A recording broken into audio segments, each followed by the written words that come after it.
Halo teman-teman, selamat datang di channel YouTube aku. Selamat berjumpa kembali sama aku, Tira. Nah, di video kali ini aku bakal bagi-bagi tips masuk Poltekkes ala aku nih teman-teman. Nah, informasi yang ada di video ini berasal dari pengalaman aku pribadi dan aku tanya ke beberapa teman aku. Nanti di akhir video bakal ada tanggal-tanggal penting terkait PMB Poltekkes, jadi stay tune sampai akhir ya. Terima kasih. Nah, setelah kita ngebahas informasi umum tentang Poltekkes dan cerita aku di video sebelumnya, sekarang kita bakal ngebahas tips dan langsung masuk aja ke tips yang pertama. Bagi calon mahasiswa baru Poltekkes, menurut aku penting untuk kita join ke grup yang isinya ada duta Poltekkes nih teman-teman. Dipikir buat apa ya? Masih calon. Nah, tapi ada beberapa benefit nih dari kita masuk ke grup yang isinya ada duta. Yang pertama tentunya kita bakal up to date tentang informasi PMB Poltekkes nih. Di tengah pandemi ini tidak menutup kemungkinan untuk adanya tes tulis online. Jadi kalau di video sebelumnya aku bilang tes tulisnya itu ada di 11 kota, di PMB kali ini kemungkinan tesnya online nih teman-teman. Jadi kita tes di rumah masing-masing. Lalu yang kedua adalah memudahkan kita untuk bertanya apabila ada hal-hal yang tidak kita mengerti. Jadi kita bisa langsung nanya tuh di grup, "Halo Kak, saya ini ada kendala ini." Nah, nanti insya Allah sama dutanya bantu diselesaikan. Lalu yang terakhir, seandainya nanti tesnya offline, biasanya karena kita join grup yang isinya ada duta, nanti akan ada grup-grupnya tersendiri sesuai tempat tes tulis. Jadi misalnya waktu aku kan tesnya di Bandung, dari grup yang asalnya umum nanti kita bikin grup lagi yang lebih spesifik. Jadi misalnya tes Poltekkes Bandung, lalu misalnya yang tesnya di Jogja, kayak gitu-gitu. Nah, dari kita join grup itu secara tidak langsung kita bakal menambah teman seperjuangan kan. Kita juga bisa nambah temen buat belajar bareng nih terkait soal-soal di tes tulis kayak gitu. Halo teman-teman, aku lupa ngasih tahu buat kalian yang mau join, kunjungi profil Instagram @dutapoltekkes_bdg. Tips yang kedua adalah di salah satu soal tentang kesejahteraan umum, waktu aku ada soal yang nanyain tentang undang-undang nih teman-teman. Di video sebelumnya aku udah bilang kan bahwa aku ini belajar dari undang-undang tentang kesejahteraan sosial sama Permensos. Nah, ternyata di soal tentang kesejahteraan sosial ini ada juga undang-undang yang lain. Ditanyain undang-undang sosial yang lain. Contohnya kayak undang-undang perlindungan anak, waktu aku ada, undang-undang lansia ada, undang-undang fakir miskin ada. Nah, tapi kalian gak harus print kayak aku yang waktu itu sebegitu banyaknya. Di undang-undang sosial ini yang tadi aku sebutin, kalian cukup tulis undang-undang nomor berapa, tahun berapa, tentang apa. Kayak gitu aja, udah, soalnya nggak ditanyain isinya kecuali undang-undang sosial kemarin yang kayak undang-undang kesejahteraan sosial, pekerjaan sosial sama Permensos. Kalau itu biasanya ada, tapi cuma pengertian, misalnya pengertian kesejahteraan sosial apa. Tips yang ketiga adalah aku tahu dari kalian pasti ada yang menempatkan Poltekkes pilihan keberapa, kesekian dari sekian. Nah, tapi walaupun kayak gitu, kalian gak boleh sombong nih teman-teman. Mentang-mentang jadi pilihan kesekian terus gak belajar, tapi berharap masuk. Terus nanti kalau udah gak masuk sakit hati. Nah, jangan kayak gitu ya. Jadi tips yang ketiga ini, kalian harus tetap belajar. Gak boleh sombong gak belajar. Nah, walaupun Poltekkes dijadiin pilihan kesekian, tetap aja masuknya tuh butuh perjuangan ya teman-teman. Contohnya di tahun aku dari 2.500 2.600 sekian, yang masuk cuma 400 kurang.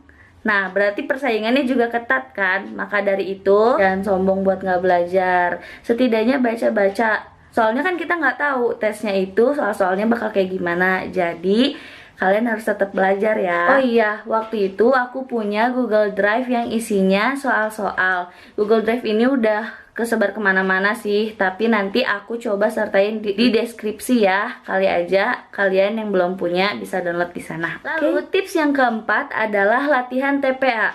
Kok kenapa TPA aja? Sebenarnya enggak. nggak TPA aja, tapi TPA ini kan biasanya butuh waktu lama nih dalam pengerjaannya, sementara waktunya itu singkat ya teman-teman. Jadi kalian latihan TPA buat meminimalisir waktu yang dibuang. Jadi kan kalau kita udah belajar TPA, nanti ada soal yang kayak gini tuh di otak kita udah ke konsep gitu. Oh, soal kayak gini diselesainya kayak gini karena kita udah latihan jauh-jauh hari kayak gitu. Lalu tips yang kelima adalah kalian perlu tahu hari-hari penting nasional nih teman-teman. Kayak hari disabilitas, hari lansia, hari kesetiakawanan, hari pekerja sosial, kayak gitu. Soalnya biasanya ditanyain. Ada sih waktu itu. Tips yang keenam adalah kalian teliti dalam mengerjakan tes bahasa Inggris dan tes bahasa Indonesia. Kadang beda koma aja tuh bikin kita mikir berkali-kali nggak sih di tes bahasa Indonesia.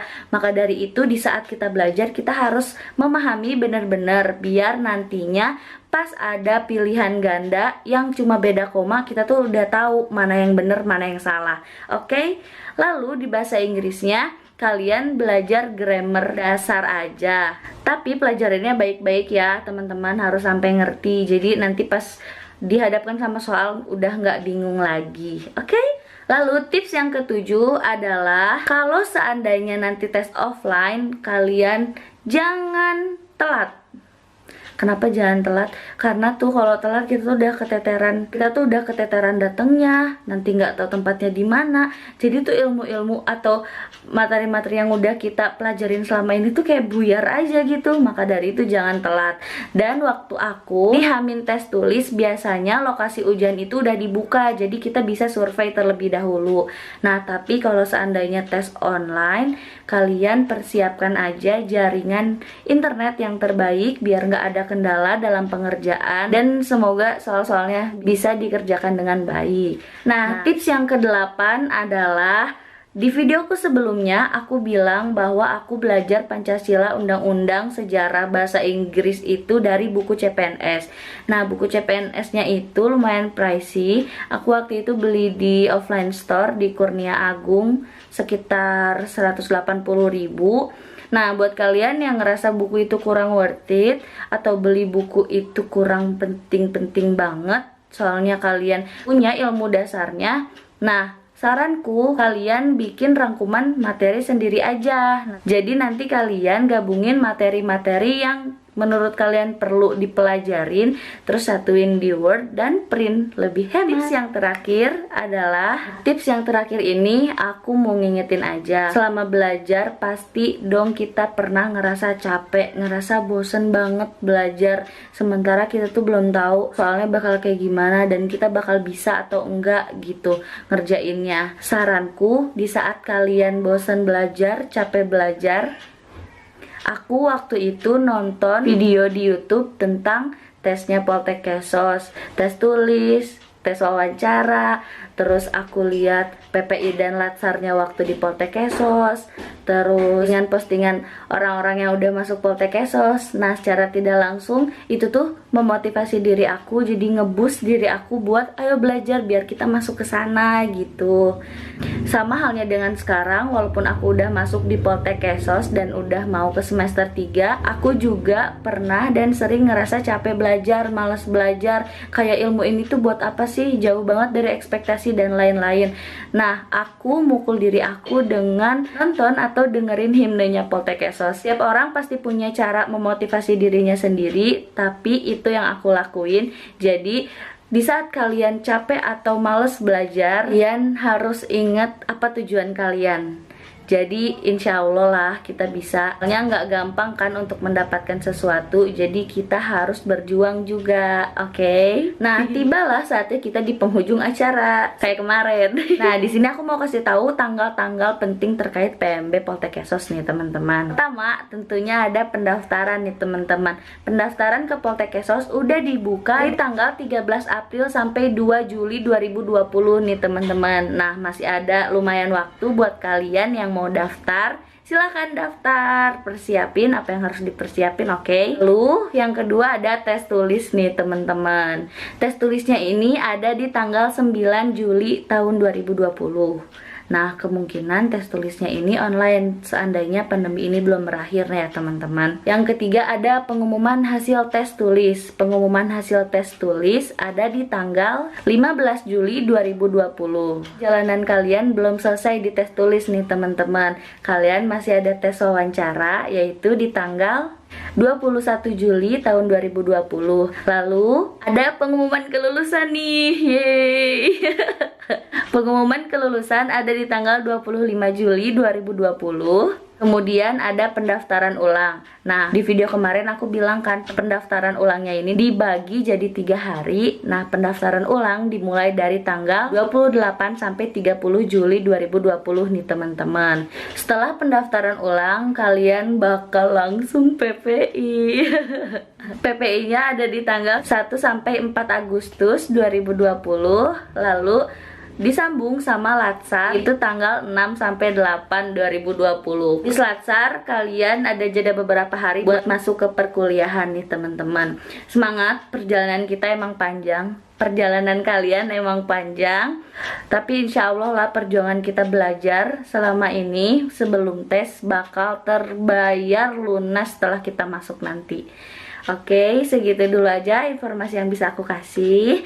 Makasih udah nonton sampai akhir. Kalau kalian berkenan, silahkan subscribe channel aku. Kalau kalian suka sama video ini, silahkan like. Dan kalau kalian ada request apapun, kalian boleh komen. Apapun deh. Oh, see you in the next video teman-teman. Bye-bye.